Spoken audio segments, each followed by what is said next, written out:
Hi, everyone. Welcome. Come on in, grab your favorite drink, get comfortable.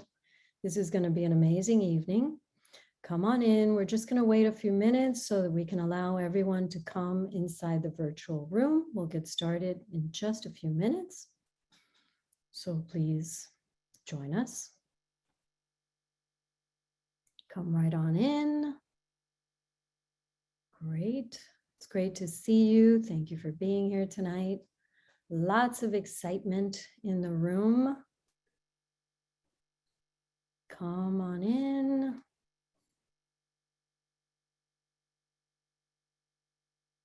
Okay, yes, you've come to the right place. Come on in. We're just getting everyone inside the virtual room. Great, great, great, great. Great to see you. Okay, I think I'm going to launch into it. So, good evening, buenas noches, and thank you for tuning in. On behalf of all of us at the locally based, independently owned bookstore, Books and Books in Miami, Florida, and in partnership with Miami Book Fair and our indie bookstore partners, I'm delighted to welcome you to an evening with Margaret Atwood in conversation with Judy Bloom to celebrate the publication of Burning Questions, Essays and Occasional Pieces, 2004 to 2021, published by our friends at Doubleday. Great things happen when independent booksellers join forces, and tonight's show of force involves bookseller partners all over the nation and in Canada. So please give us a shout out in the chat when you hear your neighborhood bookstore mentioned. Anderson's in Chicago, Illinois, Book People in Austin, Texas, Bookhampton in East Hampton, New York, Book Passage in San Francisco, Books and Books at the Studios in Key West, Florida, Bookshop Santa Cruz in California, Boulder Bookstore in Colorado, Changing Hands in Tempe and Phoenix, Arizona, Gibson's Bookstore in Concord, New Hampshire, Literati in Ann Arbor, Michigan, McLean and Eakin in Petoskey, Michigan, McNally Jackson in New York City, Northshire in Manchester, Vermont, and Saratoga Springs, New York, Pegasus in Berkeley, California, Politics and Prose in Washington, D.C., R.J. Julia in Madison, Connecticut, Square Books in Oxford, Mississippi, Tattered Cover in Denver, Colorado, the King's English in Salt Lake City, Utah, University Bookstore in Seattle, Washington, Village Books in Bellingham, Washington, Wesleyan RJ in Middletown, Connecticut, McNally Robinson Booksellers in Canada, and the Philadelphia Free Library.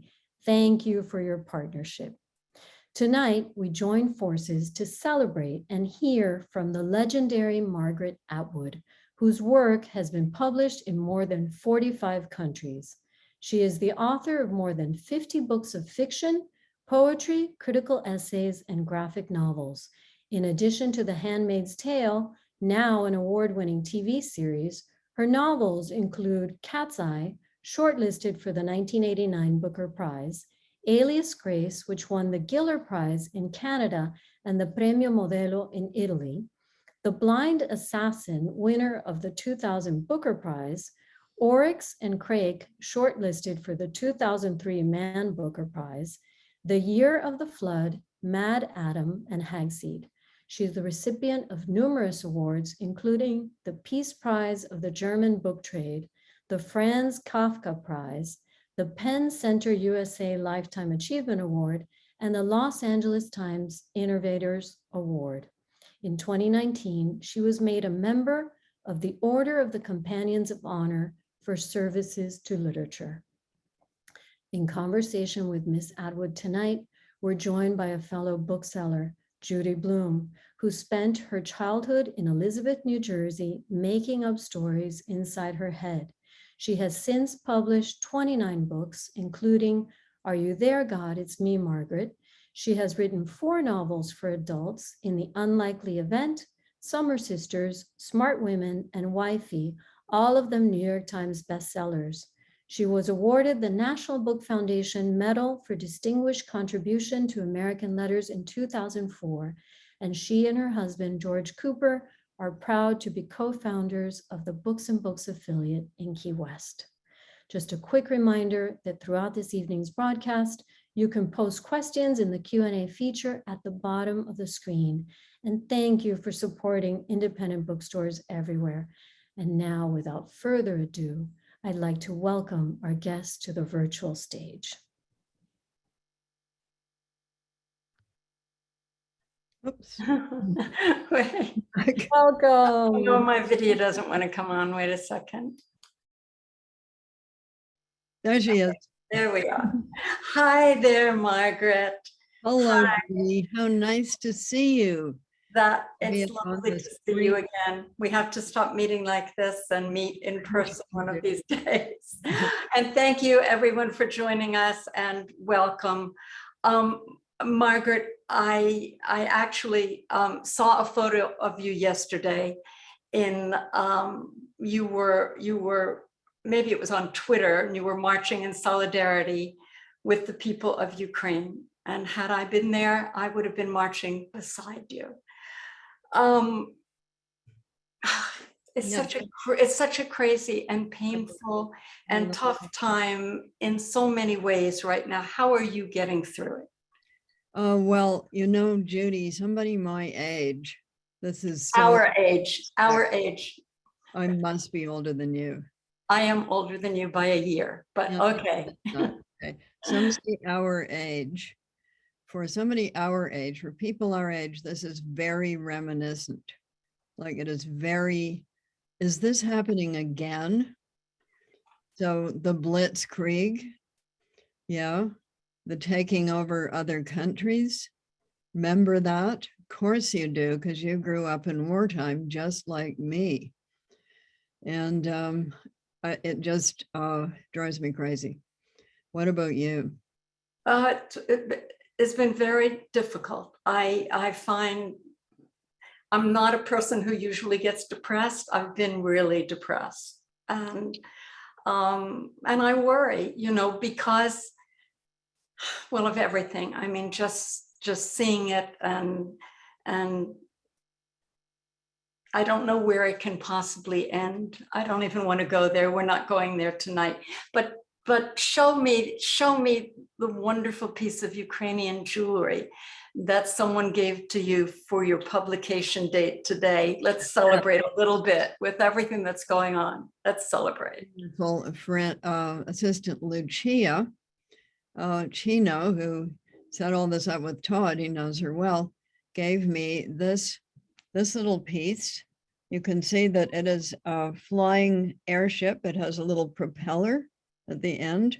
It has a There little. it is. Hold it up like that. Now we see it.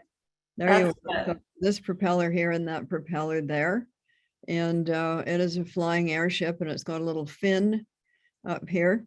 And the person's name is Lilia, Lilia, and her outfit is called Lily Blush Jewelry, and you can find it on Etsy. And it's lovely. What does it mean, Judy? Does it mean I'm an airhead, or does it mean rise above it, or does it mean? It does not mean you're an airhead. That much I can tell you. I don't know anything else, but I know you're not an airhead. I do know that. Let me, Margaret, does when tough things happen like this, does writing, I mean, does writing help you through it? Does writing help you make sense of it?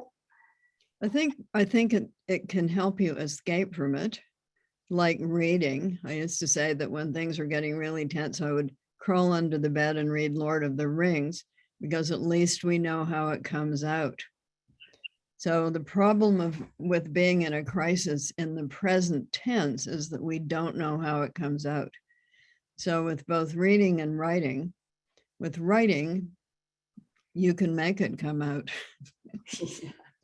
You can wave your magic wand, you can make it come out okay. With reading, you can peek at the end, which I confess to doing. From time to time when things just get too tense, I peek at the end. Is this going to come out all right? I think. So I sometimes think that you as the author are to the reader as Virgil is to Dante in the Inferno. So there's Dante, he goes through the gate, abandon hope, all ye who enter here, but then along comes a guide, and it happens to be Virgil. And he's already been to hell. He knows the way. So he takes Dante on a tour of hell. We see terrible things, but we know that Virgil is going to get us back out because we read the Aeneid. We know he gets out. So it's a difficult journey and we see terrible things. But then at the end of the Inferno, you climb up and you go through this little tunnel and there's light at the end of the tunnel.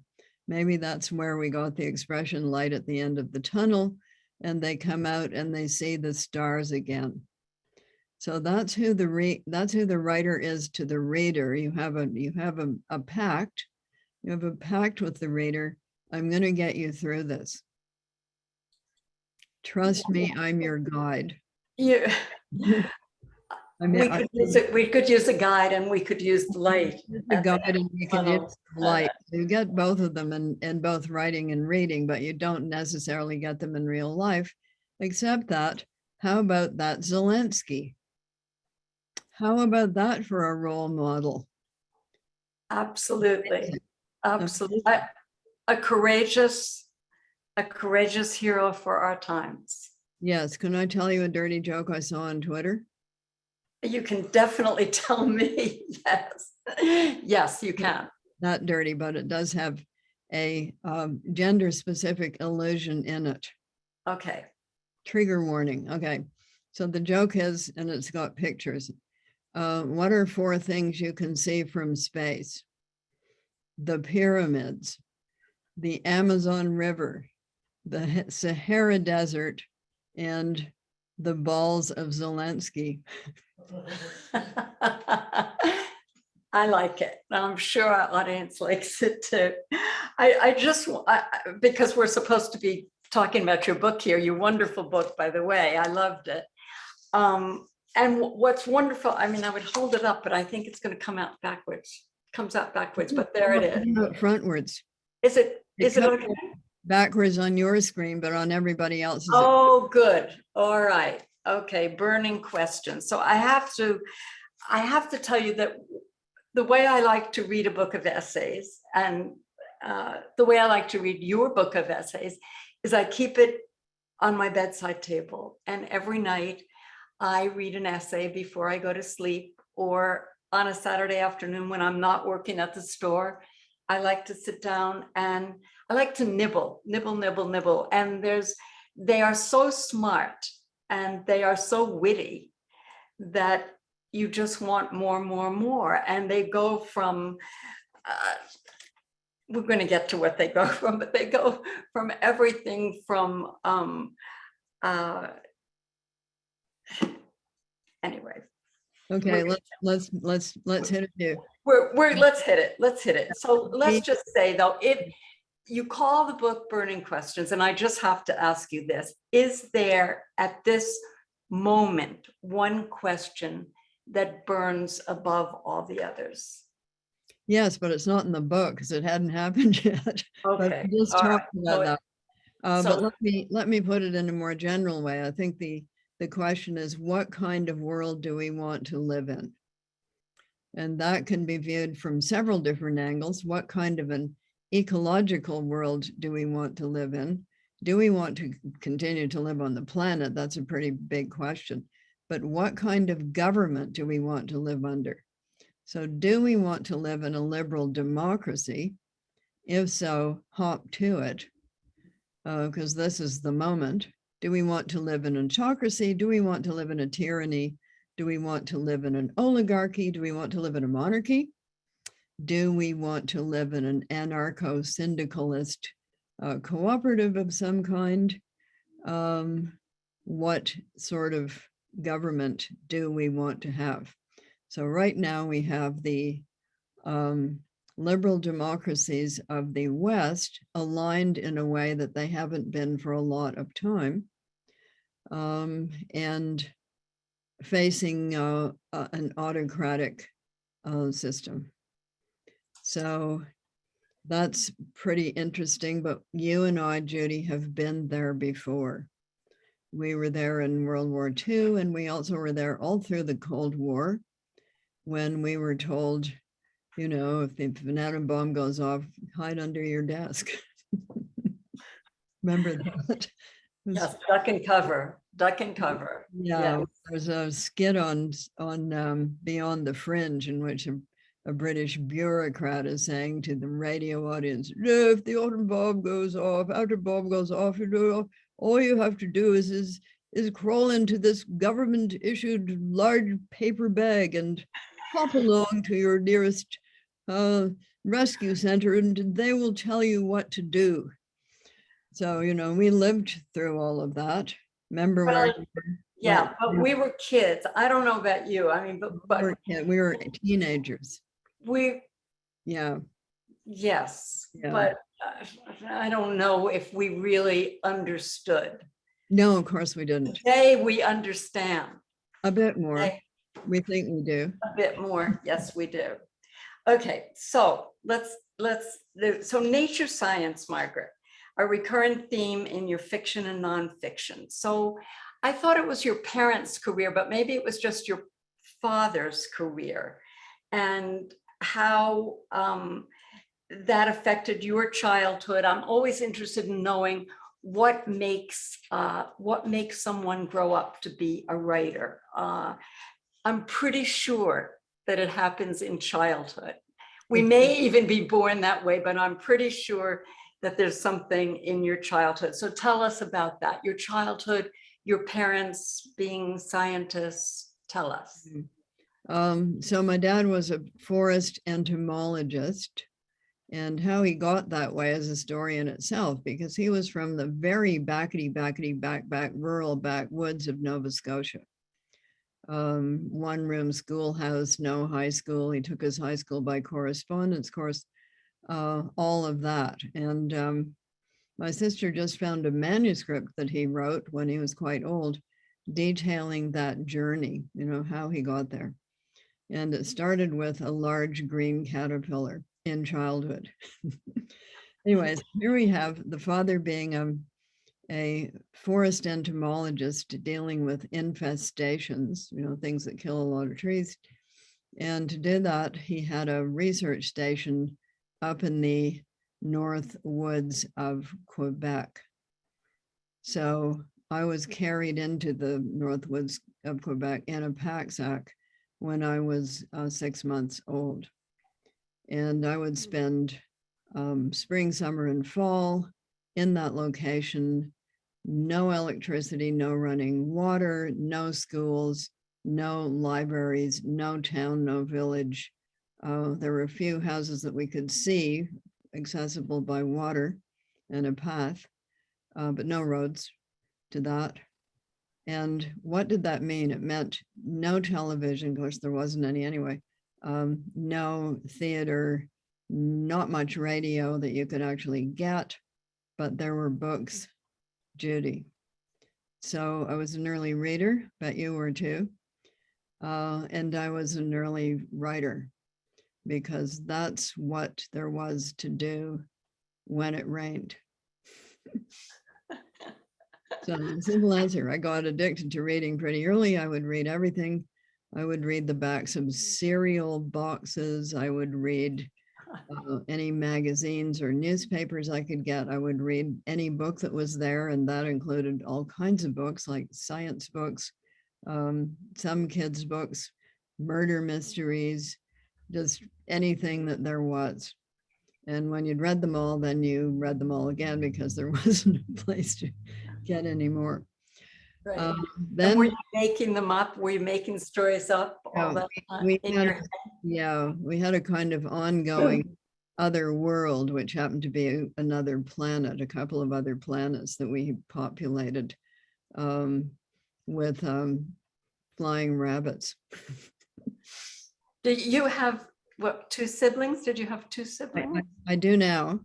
At that time, I had one who was an older brother, I got another one when I was 11 going on 12. So I have a much younger sister whose layette I knitted rather lumpily, but I knitted all of the, the little hat, the little booties, the little jacket, all of that. And we spend quite a lot of time together these days, although in those days, of course, I was a lot older.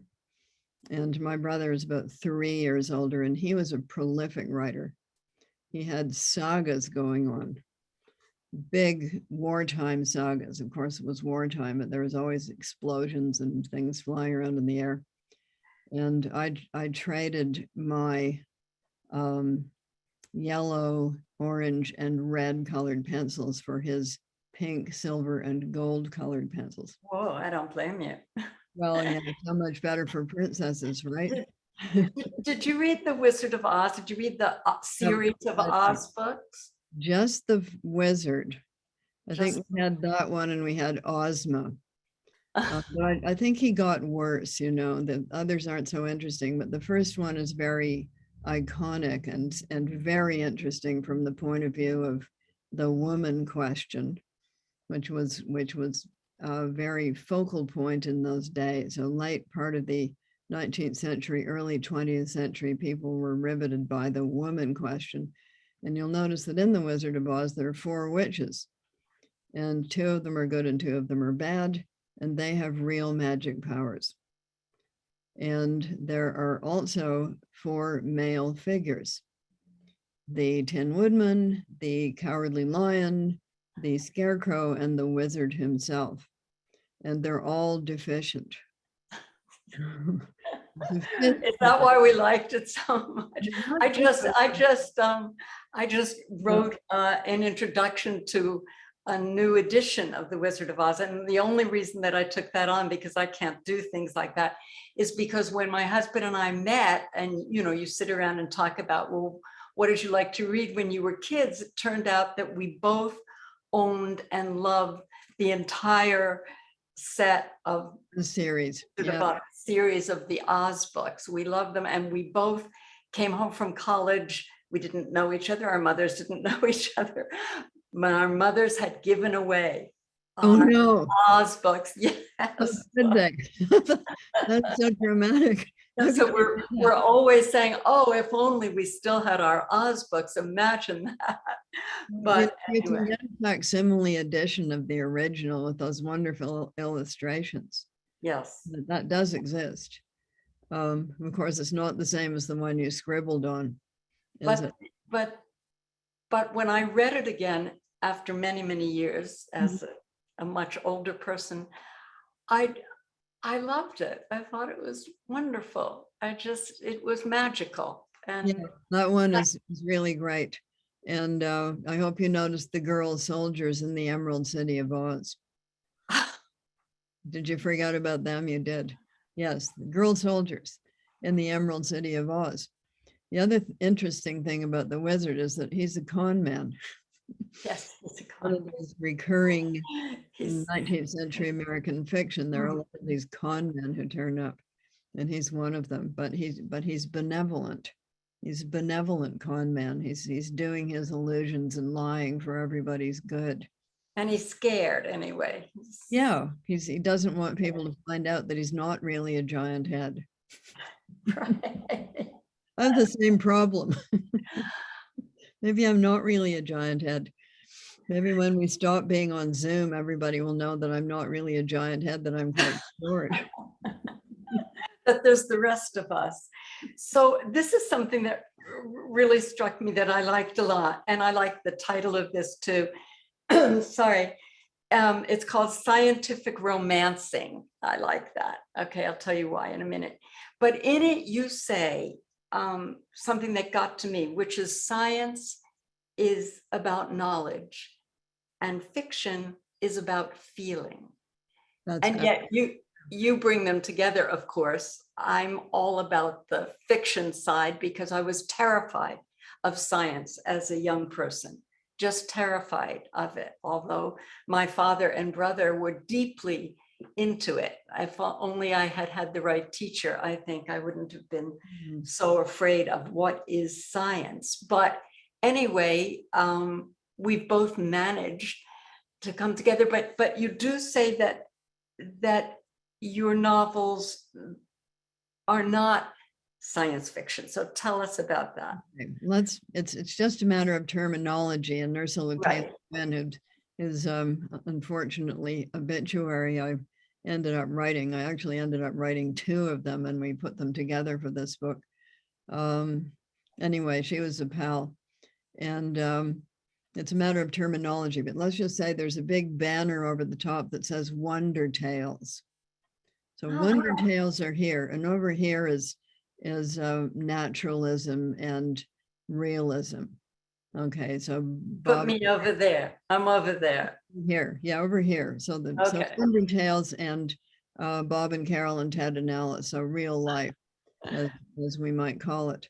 Under Wonder Tales, you've got all kinds of things. You've got vampires and werewolves, you've got zombies, you've got fairy tales, you've got alternate worlds, you've got science fiction proper, stuff that's not likely to happen. And that was really inaugurated in this incarnation by H.G. Wells, the time traveler and War of the Worlds.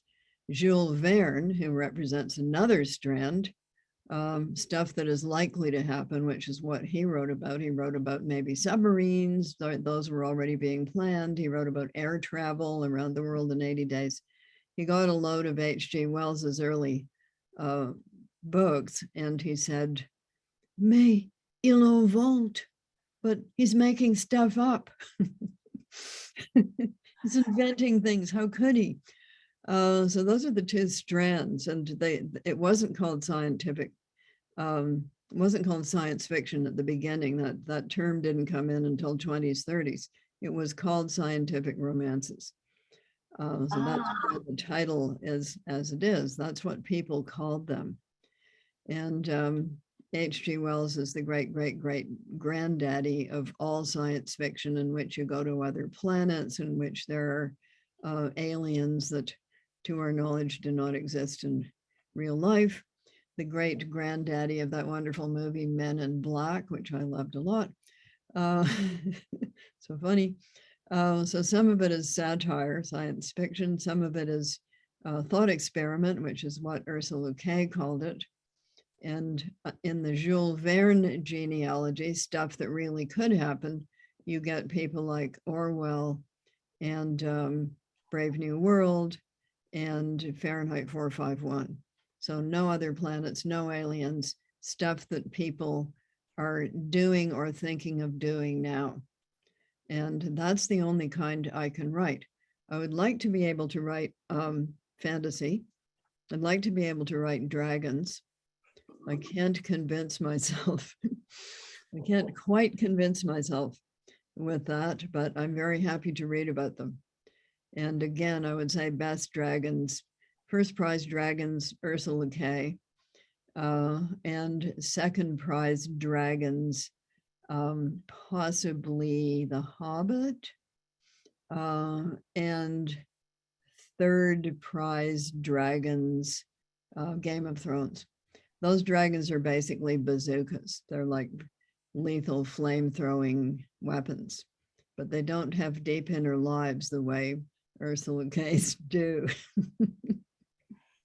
There was something interesting I thought that caught my eye about I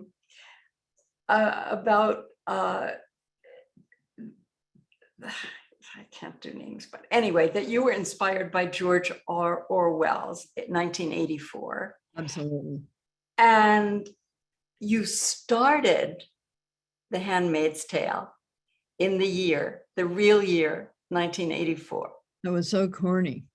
I know it's corny, but it's real, right? Corniness. Yeah, I apologize for the corniness. I couldn't help it. But so it was. And I was in West Berlin at a time when the Cold War was still on and there was a wall all the way around it. So every Sunday, the East German Air Force would make sonic booms just to let us know that it was there. And at that time, I visited East Germany, and I visited Czechoslovakia, and I visited Poland, all under invitations from the Canadian embassies there. And they were all Iron Curtain countries, but they were quite different. So East Germany was very tight.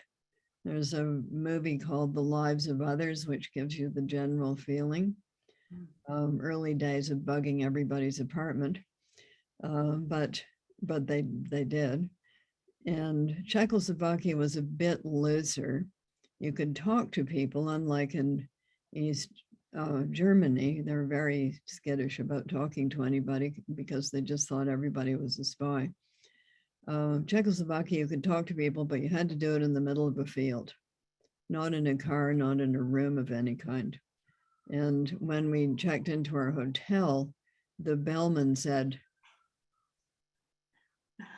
he pointed to the chandelier, which meant that's where the microphone is.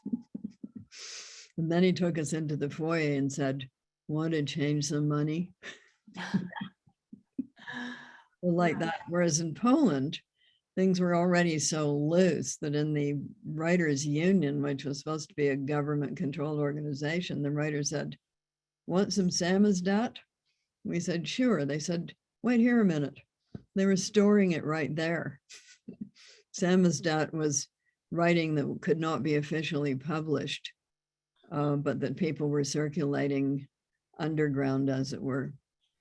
So it was predicted by Ryszard Kapuscinski, wonderful Polish writer, that the cracks in the wall would appear first there, and in fact, they did. Yeah.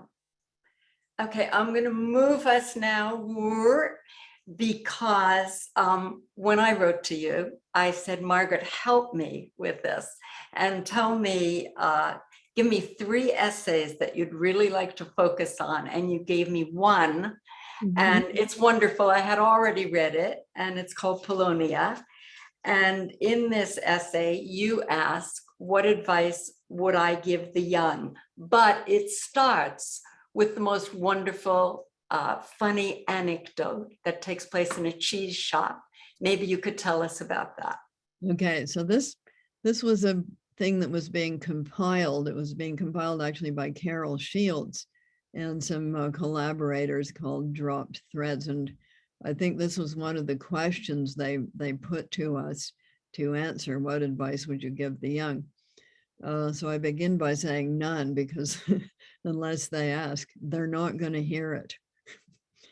So there I am in the cheese shop with my easily embarrassed daughter. You know how I know how it is. embarrassing parents are to young people of a certain age. And there's a man in the cheese shop who's looking for a certain kind of sugar that his wife wants in order to make meringues. So the cheese shop person didn't actually know, but I did. I proceeded to give him all of these instructions and remind him that if you add a little bit of vinegar, it should be white, not brown. Yes, exactly. White vinegar, not the brown vinegar. And there I was still babbling as my daughter sort of hauled me out of the, don't forget. And I didn't put in another anecdote, which was there I am in the supermarket, and I hear these 2 guys discussing the fact that their dishwasher isn't working. So I just cannot restrain myself, and I say, have you changed the filter? And they said, there's a filter? What filter? Right. But you also talk in that about the mother robin hormone. Yes. And that's what makes you do this. Even absolutely. You cannot resist the cheeping and peeping of the young. You have to shovel advice into them. But I call it Polonia because, of course, you see it all played out in Hamlet with Polonius saying goodbye to his young son Laertes and giving him this string of advice. It's all very good advice, but Laertes is obviously not listening. it's always played with Polonius going on in a tendentious kind of way. And Laertes, like, if he had a watch, he would have been looking at it. When is he going to stop? And then at the end, he waves him farewell. And so it is when your kids go off to college. But you end with a wonderful line. They do want the goodwill from you. They want the blessing. Yes, And and that's that's so how true. Polonius ends. Yes, because farewell. That's what he says. That's the blessing. What about your own mother? Did she have the mother robin hormone? You know, she was pretty good. Brilliant quote from her was, the first time she made a pie crust, I had to go out of the kitchen. She says, I read that. It was too hard for her.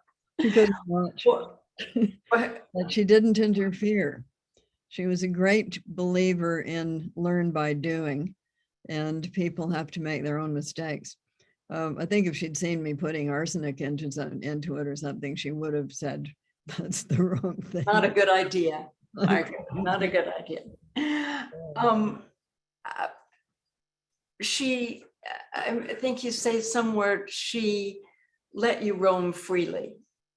She let her kids roam freely, but she would have stopped you from getting hurt. If she had known what we were If doing, she had known, would right? have stopped us. But that was the days when that was just normal. I mean, you went out, you played. When it got dark, you went home. And I think We were free range kids. I was a free range kid. Yeah, exactly. And as a teenager, I should possibly have been a bit more supervised. She had this very young child, which was taking up a lot of her attention. So I think I just got away with a lot of stuff because people were not that focused on me. Yeah, I was also a couple of years ahead of the age of, I was a couple of years younger than other people in my class. Oh, That was remember that? It was called skipping. yes. Well, we didn't have that where I grew up. So Yeah. Well, I was the oldest in my class. you were the oldest. Well, Yeah, because I have a February birthday. oh, yeah, that'll do it. Well, mine's in November, so you can say. Oh, yes, you would have been the youngest. Yeah, Yes. I was the Yeah. youngest, and that meant that I went into high school when I was 12. Oh, In those days, they they failed people. Remember failing people, and you had to stay back a year. yes, I remember I that. was in a class that had a lot of people who were almost 16 and already shaving. Yeah, but things got sorted out later. I grew up. I grew a bit taller, Judy. Not much, but a bit. Oh my goodness. I wanted to talk about I have it here, the introduction that you wrote for Graham's Bedside Book of Birds and his love of birds. Yeah, it's very passionate. Yeah, so I did that introduction, and I also did an introduction to his last two novels. And we have an event coming up quite soon in Canada in which they're giving Nature Canada is giving us something called the Pimlott Award, which I'm accepting both on my behalf and on his. He would have been very pleased. So this was a long time pursuit of ours and took us to quite a few hair-raising places because, of course, the good birds are in the hair-raising places. Oh, yeah. What was the most hair-raising? Hair-raising place was Costa Rica. We were going up into the hills, and we had been late getting there, and it was a very narrow road that was dirt, and it was dark. And little did we know that there had been a torrential rainstorm. We came to, in the dark, we came to this part of the road that had completely washed away. We came within that of just going over the cliff. So I'd say that was the most hair-raising. There were some voyages in boats that were pretty hair-raising, but I don't think we were in any actual danger. They just made me seasick quite a bit. But were you trying to see birds? I mean, when you went up that road Of into course, the dark, we were going to a place where we would see birds once it was light. what And I we did see birds, but we narrowly avoided a catastrophic accident on the way there. there is a lovely, I think, a lovely line in that essay where Graham says, he's sick now. He says, I no longer know their names, he told a friend, but then they don't know my name either. Yes, he was very. That was so moving. Yeah. So, is it true that you read his poem on the night that you met? Not exactly the night that we met. We had met a bit earlier, but the first time I sat down anywhere with him. Okay. You really actually have to be sitting down to read somebody's hands. Wait, You yes. don't just read one, Judy, you have to read both of them. I'll do that for you next time I see you. And you did. I did. You did. Yep. And I said exactly what I report, saying in that piece, everything's connected. So in some people's hands, the lines are quite separate. So somebody will have an intellectual life that's quite separate from their emotional life. But with him, they were really basically all the same thing. So the heart line, the headline, and the lifeline were all joined together. Do you still read poems? But of course. Oh, of course. But of course. I hope you will someday read mine. Just promise to do that. Next time I see you. I can't do it over a screen. I know. I don't want you to.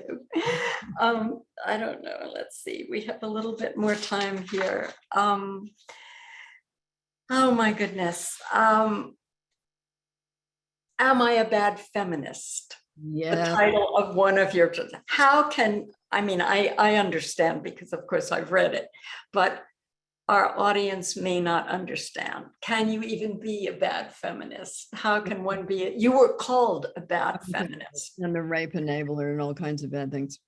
So this goes to a case at the University of British Columbia in which a judgment was pronounced on this individual without anybody knowing anything about it. So let me just put it in context. Harvey Weinstein, there was a trial. We all heard the evidence, okay?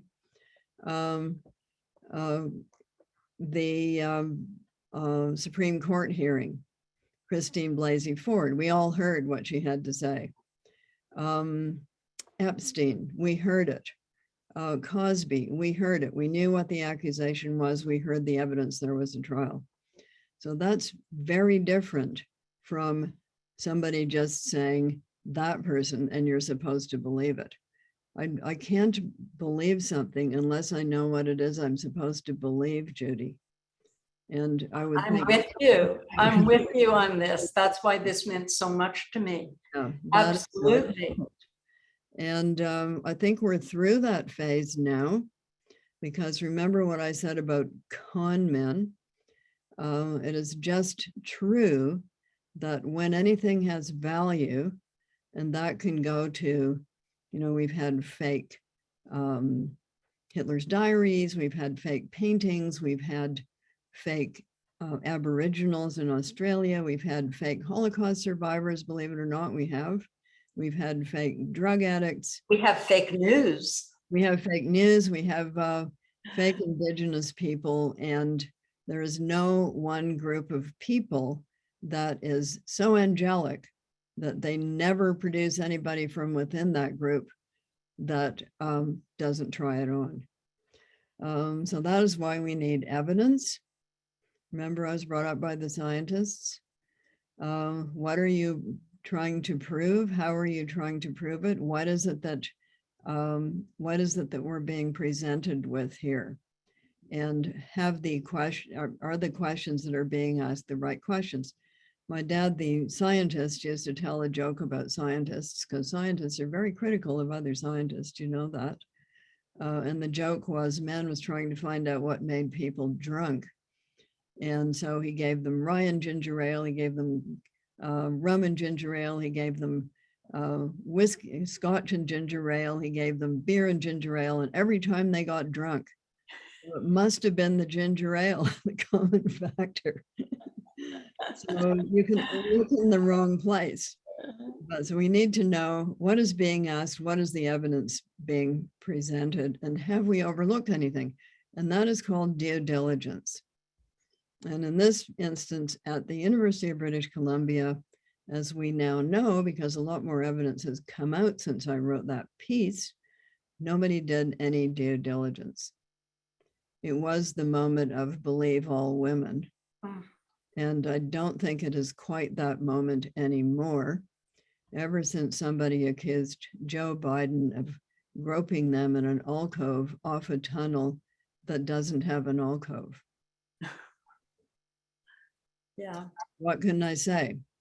Yes, most women, but not all. Most women tell the truth, some don't. That's why you need trials. I agree.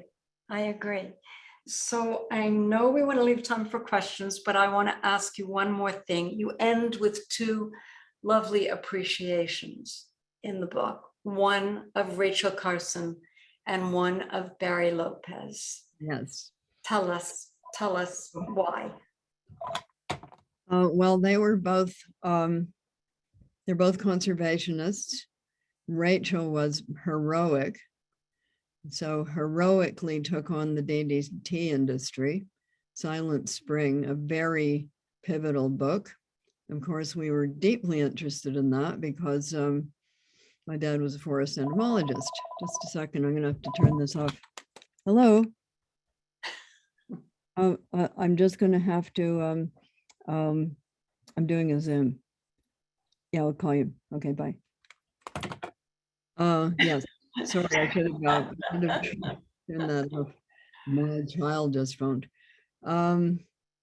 Yeah, so he was very interested in the DDT thing, and we, of course, were very. I read that book as soon as it came out, and I was very pleased to write a piece about her work. She was an extremely brave individual. She was bombarded with abuse, some of it pretty misogynist. She stood up to it, and she was right. She was right. She was vindicated. So happy to do that. Barry, we knew for many years ago. We first went to Alaska. We met Barry when he was living there, Alaska, where they greeted us with "Welcome to Alaska, where the women are men and the men are animals." Yeah. Barry came to Key West once. One January, and I had met him many years before. He would never have known, but we did. Anyway, Margaret, I have to tell you one little story here before we go to questions, and that is at our bookstore, there's a little book of essays about cats. Mm-hmm. And I mean, I knew it was there, it was on our little animal table. And then one day I actually picked it up and I saw that you had written the introduction to this little book about cats, and I read it and I was so charmed by it. Now I hand sell it all the time. I say, you know what? This little book is worth the price just because you'll be able to read Margaret Atwood's wonderful introduction. Tell us something about the cats in your life. Okay, so why did I end up writing that? Because my daughter's long time friend is the publisher of that little press.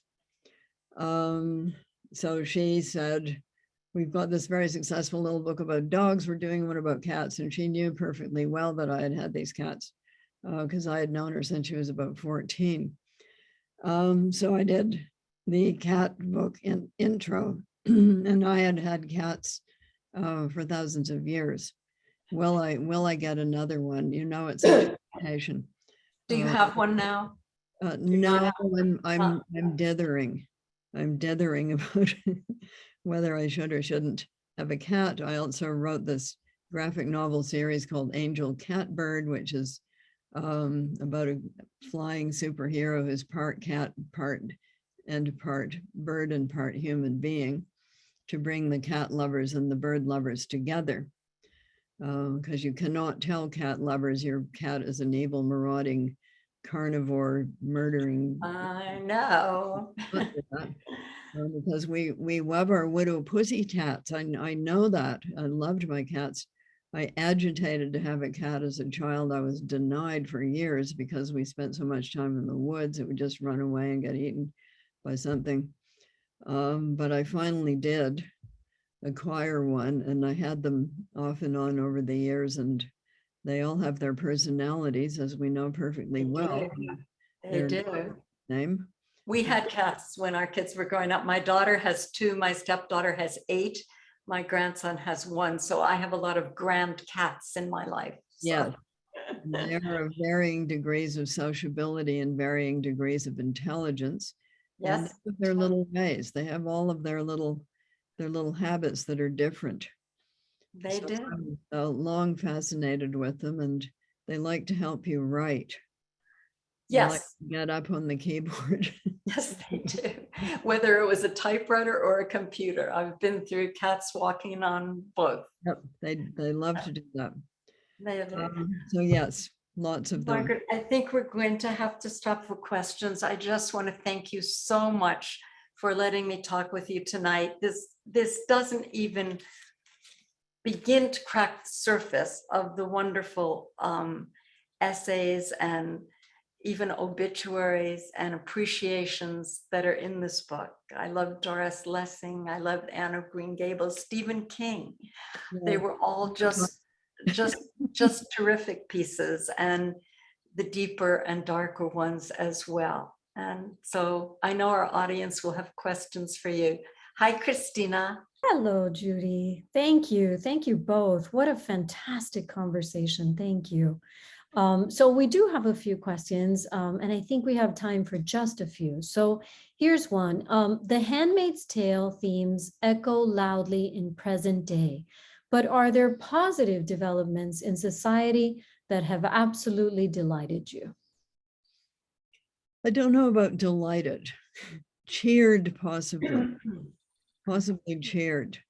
I'm very happy to see right now that people are popping awake and realizing that unless they defend open liberal democracy, it's going to go away. Mm-hmm. So that is cheering. We took things for granted, just as at the beginning of The Handmaid's Tale. People took things for granted. They let stuff sneak up on them. But now we have a full frontal assault taking place in real time before our very eyes, and people need to decide, are we going to defend our democracy from without and within, like that? So that is cheering to me. It's cheering to me to find so many young people interested in the future of our species on this planet. Short form, if we destroy the ocean, we're going to stop breathing. Sorry, but just true. Mm-hmm. But we have a lot of galvanized young people and so many more conservation organizations than used to exist. My parents were early Sierra Club, and BirdLife International is a very old one, but there just didn't used to be very many, and they weren't very local.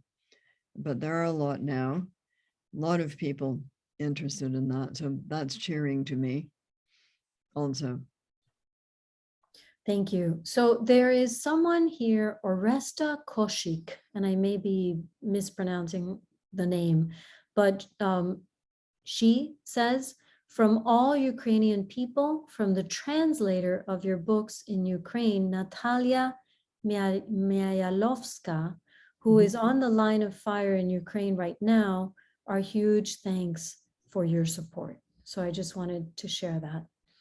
Yes, we are all hoping a lot for you. We're all united, and we stand united, and we're with you all the way. Thank you for your bravery. So a question for Miss Atwood. Here we go. Have you read Are You There, God? It's Me, Margaret. And did you connect to it as I did, having the same name as the character? This is a question from Margaret. Yeah, of course. And there aren't very many Margarets. I wonder why you picked that name. It wasn't that common. I think it was a bit more common earlier in the 20th century. My mother's name was Margaret, and there was, of course, Princess Margaret Rose. But why did you pick Margaret, Judy? I have no idea. I like the name, I guess. Okay. I don't know. Margaret Mead. Yeah, there were some Margarets earlier on, and then they kind of faded out. Yeah, yes, the title spoke to me quite directly, as you might imagine. Still asking that. But Margaret, our Margaret here did not get to read that as a child, as a 10-year-old, because No. we're the same age, we're the same vintage. So unless Right. When I saw that title, I thought, oh, well, there's another Margaret. Yes, there's one. I think we all have memories of when we first read that book and what it means to us. Incredible. Another question for you, Ms. Atwood. What influence has studying Victorian literature had on your writing? Quite a lot. Yes, we could go into that, but when I went to university, there was a course called Honors English. And Honors English at the University of Toronto went from Beowulf to basically about 1950. So everything except American Puritans. I didn't pick up on those until I went to the States and studied at but the 19th century is the age of the novel. It wasn't invented somewhat before that, but it was the big age, not only in English, but in Russian and French and German, big age of the novel. And since I was a compulsive reader, I read just about all of them, including a lot of them that you have never heard of. And I was doing my thesis in a certain strain of fantasy that went from George MacDonald through Rider Haggard all the way up to Tolkien and C.S. Lewis. And I was interested in supernatural female figures, which is, of course, why I'm so interested in the woman question and how it plays out in The Wizard of Oz. So I would say really quite a lot. It is the century that invented science fiction, among other things, and a lot of fantasy writing in that century. It's also the century in which people started resurrecting and publishing and taking seriously folk tales. So folk tales, fairy tales, big literature of those, a lot of illustration of children's books in the latter part of the century. So that whole tradition of writing for children comes out of the 19th century. People didn't do it before then. Thank you. Are there any up and coming Canadian authors that you're watching with high expectations? You know, expectations aren't my thing. My expectations are always low, which of anything, including things to do with me, which means that I'm continually being pleasantly surprised rather than disappointed. So it's much better to think this isn't going to be a very good dinner, and then all of a sudden it is, rather than to think this is going to be fantastic, and then it lets you down. So that may be a Canadian thing.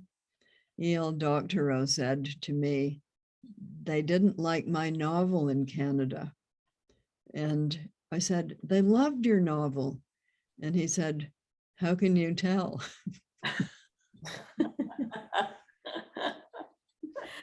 Like that. So I will give you a little hint. If you go to the Twitter feed of something called the Writers' Trust of Canada, there's a program called Rising Stars. and they pick 5 up-and-comers every year. They give them some money, they give them a mentor of an older writer, and that's a good place to watch. Thank you. Rising Stars. Thank you. What is your favorite book that you've written? I never ever answer that. The others will get revenge. What about your top 3 favorite birds? Get revenge. So when we were in Australia, we heard about a man who had a black cockatoo picking a shingle off his roof, and he went out and chased it away with a broom. And the next day it came back with about 50 of his friends and just shredded his entire roof. So you don't want to annoy birds. They'll get you back. So I would never, ever say, I like this one better than that one. No, you can't say that. Okay, You know, well, when I would just say that when kids ask me that question, and kids always ask that question, what's your favorite of your books? Exactly. I have a standard answer, which is it's like asking a mother, which is your favorite child? Yes. So You I used to don't- ask, what's your favorite color? Oh, I can answer that one. Yeah. Colors What's can. your next favorite? And what's your next favorite? And that just goes on. It can go on. And the worst, which of my friends do you like the best? No, I've never heard that one. Yeah, so I would, evade that, and finally I'd say, well, maybe I like so and so. Then the reply would be, well, what's wrong with the others? So I don't want to hear what's wrong with the others, either from the birds or from my own books. okay, we'll do one more. When was the first time that someone other than a family member or teacher recognized you for something you did well? Do you remember the buzz you got, and did it propel you forward as a writer and a risk taker? Well, I think I kind of wandered through my childhood oblivious to just about everything, but I had a grade 5 supply teacher who said, your handwriting is very mature, by which he meant very messy. A nice way of putting it. I don't know. I think along the way, my senior English teacher, when she'd read a poem of mine, said, I don't understand this at all, dear, so it must be good. Oh my God, that's a lovely place, I think, to end. We're coming up, actually, we've passed the full hour. So I want to thank you both so much for joining us. It's been such a privilege and an honor to host you. We booksellers love you both so much. Congratulations on this wonderful collection of essays. We couldn't be happier to have it on our shelves. Thank you for sharing the evening with us tonight. Thank you to everyone watching from everywhere, our partner stores. And I hope that we will see each other in person very, very soon. We really hope that. We Judy, hope it's lovely to see you. it's And wonderful thank to see you very much, all bookstores, all of the bookstores joining in this. It's wonderful. And let us hope that we see each other in person very soon. I recognized a lot of old friend bookstores in that list, and was very happy to hear that they are still with us, that they made it through. Good for you. We're here. We're standing strong. And actually, the lovely thing is being able to partner. We've learned to join forces, which is I love that. I love that about tonight too, that we were all in this together. it's been Yes, really that's a cheering thing. You asked me about cheering things. I think that's a cheering thing. That's a cheering thing. Let's Yeah. go out on the cheering thing. Do that. Good night, everybody. good night, everyone. Thank you Thanks so again. much. Good Thank night, Margaret. you. Thank you. Bye. Bye.